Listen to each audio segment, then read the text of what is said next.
Сәлем баршаларыңызға. Бүгін сіздермен бірге осындай керемет дәмді пончиктер жасап үйренетін боламыз.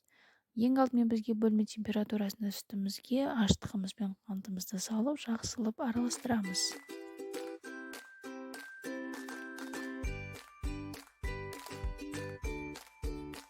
Майымыз бен ұнымызды салып, жақсылап қамырымызды илеп, июі қанғанша илейміз. Осылай қамырымызды илеп болғаннан кейін 1 сағатқа тұндырып көтерілгенін күтеміз. Көтерілгеннен кейін қамырымызды осылай алып 3 сантиметрге қылып қалыңдықта жайып алатын боламыз.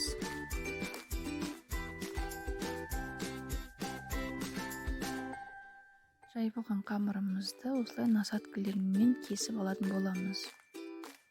Достар, менің каналыма тіркелуді ұмытпаңыздар.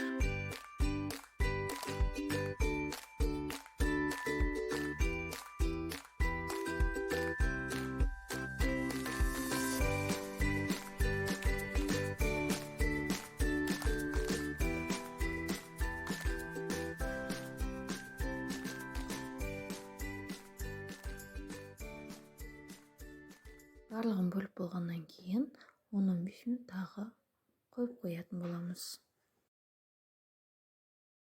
Ең алдымен қыздырып алып, сосын астын төмендетіп, осылай екі бетін қызартып қуырып алатын боламыз.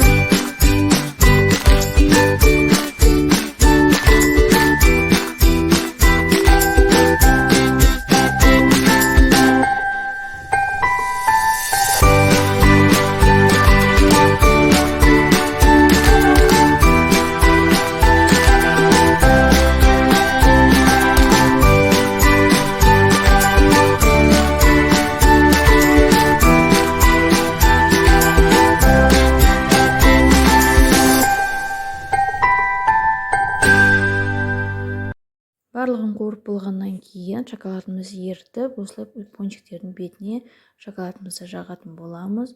Әрине өздеріңіз қалауларыңыз бойынша бетіне сгущенка, жаңғақ керемет қылып жақсаңыздар болады. Өте дәмді болып шығады. Сеп көрулеріңізге кеңес беремін.